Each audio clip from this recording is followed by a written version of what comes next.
लक्ष्मी का अपने घर में पूरा दबदबा था। हिटलर की तरह वो सारा काम अपने पति और बेटे से करवाती। धीरे धीरे उसके पति की तबीयत खराब रहने लगी। सुनो जी, अब आप बुजुर्ग हो गए हो, काम में भी अब हाथ आपकी फुर्ती से नहीं चलते। अरे भाग्यवान, भगवान से डर, तुझसे मैंने शादी अपने इकलौते बेटे के अच्छे पालन पोषण के लिए की थी, लेकिन तूने तो उसका बेड़ा गर्क कर दिया। मैंने क्या किया? पढ़ाया लिखाया, अब नौकरी नहीं लग रही तो मैं कैसे जिम्मेदार हो गई? अब घर में बैठकर रोटी तोड़ रहा था तो मैंने कहा काम ही कर ले। एक तो भला करो और ऊपर से बातें सुनो। तभी सारंग वहाँ आ जाता है। बहुत भूख लगी है माँ, कुछ खाने को दे दो। अब तुम्हारे पापा कहाँ तो चल नहीं रहा है, मैं ही जा रही हूँ आज किचन में, बनाती हूँ कुछ। हे भगवान, कैसे होगा इतना काम मुझसे? लक्ष्मी किचन में काम कर रही होती है कि तभी अचानक उसे आइडिया आता है। अरे मैं भी ना, अरे यहाँ तो फ्री की नौकरानी ला सकती हूँ मैं, फिर मैं क्यों खाना बना रही हूँ? उस दिन लक्ष्मी सारंग की पसंद का खाना बनाती है और बैठकर उसे बड़े ही प्यार से खिलाती है। खा ले बेटा, खा ले, पेट भर के खा ले। अरे रुक, मैं तेरे लिए ना गर्मा गर्म रोटियां लाती हूँ। सारंग और उसके पिता एक दूसरे की ओर बड़े ही हैरानी से देखते हैं। बेटा सारंग, जरूर दाल में कुछ काला है, वरना ये औरत तो हमें बासी खाना भी सुकून से ना खाने दे। सुनील की बात लक्ष्मी सुन लेती है और जोर जोर से चिल्लाने लगती है। अरे हाँ, भलाई का तो जमाना ही नहीं रहा। एक तो आग में खुद को जलाकर तुम लोगों के लिए खाना बना रही हूँ और ऊपर से तुम्हें दाल काली लग रही है। अरे माँ, पिताजी का ये मतलब नहीं था, तुम बुरा मत मानो।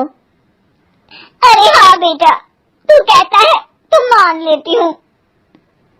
लक्ष्मी सारंग के पास बड़े ही प्यार से बैठ जाती है और फिर कहती है, बेटा मैंने ना तेरी शादी करने की सोच ली है, अब तेरे पिताजी के हाथ भी नहीं चलते, तो सोच रही हूँ तेरे लिए बीवी ले आऊं।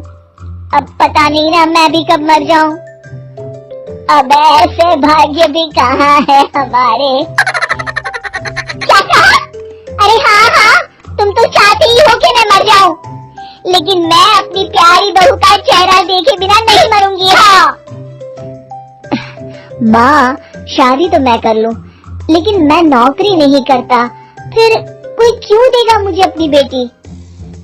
अरे क्यों नहीं देगा बेटी, इतना बड़ा घर खेल खलियान है, किस चीज की कमी है हमारे पास? जो आएगी राज करेगी, राज।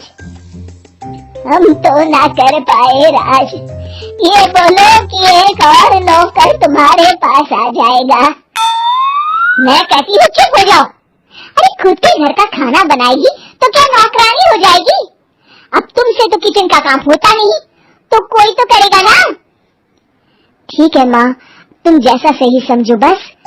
अब मेरी एक शर्त है, लड़की जो भी हो वो दिखने में कैसी भी हो या कहीं की भी हो, बस पढ़ी लिखी होनी चाहिए। अरे हाँ, ला देंगे पढ़ी लिखी बेटा, मैंने कौन सा काम करवाना है उससे। हाँ। और फिर एक दिन पास के गांव की ही रति से सारंग की शादी हो जाती है।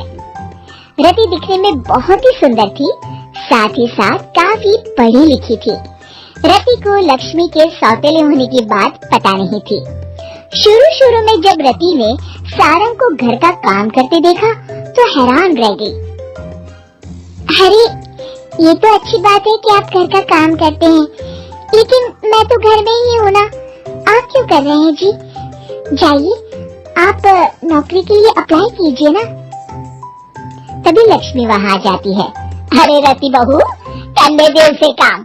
और हाँ, मेरे घर के कुछ नियम है, कायदे हैं, यहाँ बीच में ना ही बोलो तो तुम्हारे लिए अच्छा होगा। रति को लक्ष्मी की बात कुछ अजीब सी लगती है। वो समझ नहीं पाती है कि वो ऐसा व्यवहार क्यों कर रही है, लेकिन उसे लक्ष्मी के सौतेले होने के बारे में कुछ पता नहीं चलता है। फिर एक दिन तो हद ही हो जाती है।